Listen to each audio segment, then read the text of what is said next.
Hello friends, ഞാൻ നിങ്ങളുടെ സ്വന്തം കുട്ടിമാഷ്. പുത്തൻ അറിവുകൾക്കായി ചാനൽ സബ്സ്ക്രൈബ് ചെയ്ത് ബെല്ലൈക്കൺ കൂടി എനേബിൾ ചെയ്യുമല്ലോ. കുട്ടിമാഷിന്റെ വാട്സപ്പ് ഗ്രൂപ്പിൽ ചേരാനുള്ള ലിങ്ക് താഴെ നൽകിയിട്ടുണ്ട്. അപ്പൊ നമുക്ക് നേരെ ചോദ്യങ്ങളിലേക്ക് കടക്കാം. ജൂൺ 19 വായനാ ദിനവുമായി ബന്ധപ്പെട്ട് ക്വിസ് മത്സരങ്ങളിൽ ചോദിക്കാൻ സാധ്യതയുള്ള ഏറ്റവും പ്രധാനപ്പെട്ട 45ഓളം ചോദ്യങ്ങളാണ് ഈ വീഡിയോയിൽ ഞാൻ നിങ്ങളുമായി ഡിസ്കസ് ചെയ്യാൻ വേണ്ടി പോകുന്നത്.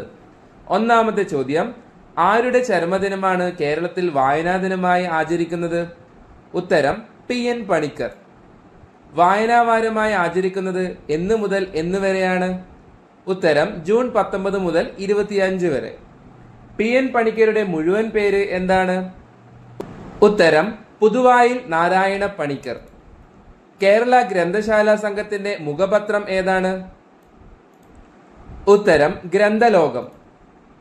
വായനാവാരത്തിന്റെ സമാപന ദിവസമായ ജൂൺ 25 ആരുടെ ജന്മദിനമാണ്? ഉത്തരം: IV ദാസ്. മലയാളത്തിന് ആദ്യമായി ജ്ഞാനപീഠ പുരസ്കാരം നേടിക്കൊടുത്തത് ആരാണ്? ഉത്തരം: 1965 G. ശങ്കരക്കുറുപ്പ്. ഏത് കൃതിക്കാണ് G. ശങ്കരക്കുറുപ്പിന് ജ്ഞാനപീഠം ലഭിച്ചത്? ഉത്തരം: ഓടക്കുഴൽ. ജ്ഞാനപീഠം നേടിയ രണ്ടാമത്തെ മലയാളി ആരാണ്? ഉത്തരം: SK പൊറ്റേക്കാട്ട്.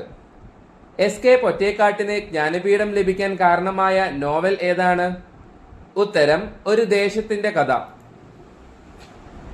ജ്ഞാനപീഠം നേടിയ മൂന്നാമത്തെ മലയാളി ആരാണ്?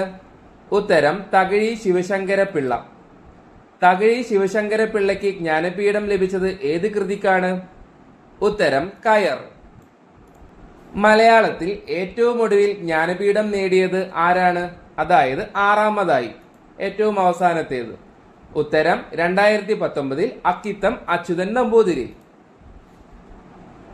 ഇന്ത്യയിൽ ആദ്യമായി ജ്ഞാനപീഠം നേടിയ വനിത ആരാണ്? ഉത്തരം: ബംഗാളി എഴുത്തുകാരിയായ ആശാപൂർണ ദേവി. മലയാള ഭാഷയുടെ പിതാവ് എന്നറിയപ്പെടുന്നത് ആരാണ്? ഉത്തരം: തുഞ്ചത്ത് രാമാനുജൻ എഴുത്തച്ഛൻ. രമണൻ എന്ന പ്രശസ്തമായ കാവ്യം രചിച്ചത് ആരാണ്? ഉത്തരം: ചങ്ങമ്പുഴ കൃഷ്ണപിള്ള. എന്റെ കഥ എന്നത് ആരുടെ ആത്മകഥയാണ്? ഉത്തരം: മാധവിക്കുട്ടി. തുള്ളൽ പ്രസ്ഥാനത്തിന്റെ ഉപജ്ഞാതാവ് ആരാണ്? ഉത്തരം: കുഞ്ചൻ നമ്പ്യാർ. ഖസാക്കിന്റെ ഇതിഹാസം എന്ന പ്രശസ്തമായ നോവൽ എഴുതിയത് ആരാണ്? ഉത്തരം: OV വിജയൻ. മയ്യഴിപ്പുഴയുടെ തീരങ്ങളിൽ ആരുടെ നോവലാണ്? ഉത്തരം: M മുകുന്ദൻ. വീണപ്പൂവ് എന്ന കവിത ആരുടേതാണ്? ഉത്തരം: കുമാരനാശാൻ. അഗ്നിച്ചിറകുകൾ ആരുടെ ആത്മകഥയാണ്? ഉത്തരം: APJ അബ്ദുൽ കലാം. മഹാഭാരതം മലയാളത്തിലേക്ക് വിവർത്തനം ചെയ്തത് ആരാണ്? ഉത്തരം: കൊടുങ്ങല്ലൂർ കുഞ്ഞിക്കുട്ടൻ തമ്പുരാൻ. ഉറൂബ് എന്നത് ആരുടെ തൂലികാനാമമാണ്? ഉത്തരം: PC കുട്ടിക്കൃഷ്ണൻ. മാലി എന്ന പേരിൽ കുട്ടികൾക്കായി പുസ്തകങ്ങൾ എഴുതിയത് ആരാണ്? ഉത്തരം: V. മാധവൻ നായർ. കേരള പാണിനി എന്നറിയപ്പെടുന്നത് ആരാണ്? ഉത്തരം: AR രാജരാജവർമ്മ. കേരള വാൽമീകി എന്നറിയപ്പെടുന്ന കവി ആരാണ്? ഉത്തരം: വള്ളത്തോൾ നാരായണ മേനോൻ. കേരള വ്യാസൻ എന്നറിയപ്പെടുന്നത് ആരാണ്? ഉത്തരം: കൊടുങ്ങല്ലൂർ കുഞ്ഞിക്കുട്ടൻ തമ്പുരാൻ. വിലാസിനി എന്ന തൂലികാനാമത്തിൽ എഴുതിയിരുന്നത് ആരാണ്? ഉത്തരം: MK മേനോൻ. ഇടശ്ശേരി എന്ന പേരിൽ പ്രശസ്തനായ കവി ആരാണ്? ഉത്തരം: ഇടശ്ശേരി ഗോവിന്ദൻ നായർ.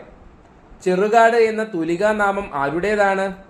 ഉത്തരം: ഗോവിന്ദ പിഷാരടി. ആനന്ദ് എന്ന പേരിൽ എഴുതുന്നത് ആരാണ്? ഉത്തരം: P. സച്ചിദാനന്ദൻ.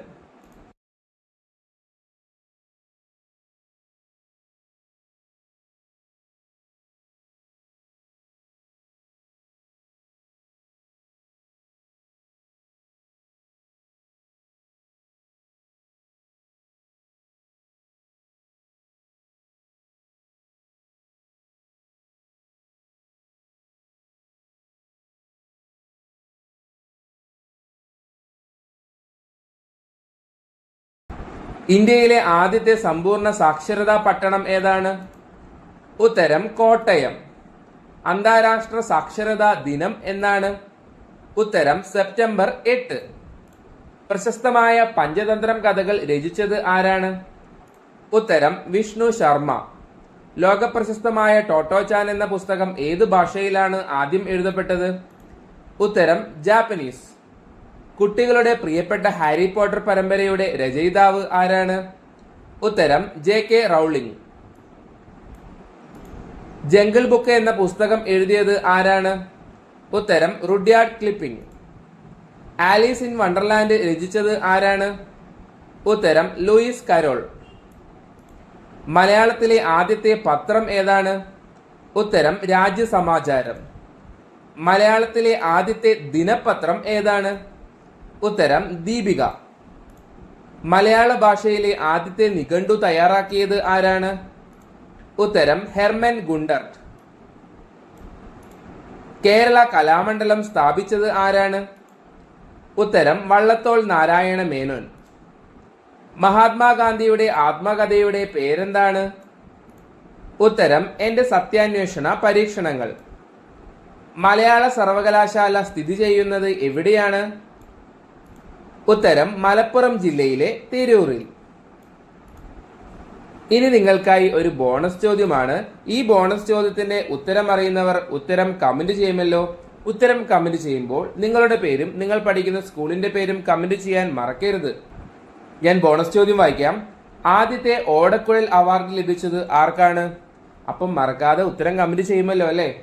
ഇതുവരെയും കുട്ടിമാഷിന്റെ യൂട്യൂബ് ചാനൽ സബ്സ്ക്രൈബ് ചെയ്യാത്തവരുണ്ടെങ്കിൽ എത്രയും പെട്ടെന്ന് സബ്സ്ക്രൈബ് ചെയ്യുമല്ലോ. ആ ബെല്ലൈക്കൺ കൂടെ ഇനേബിൾ ചെയ്യാൻ മറക്കരുത്. താങ്ക്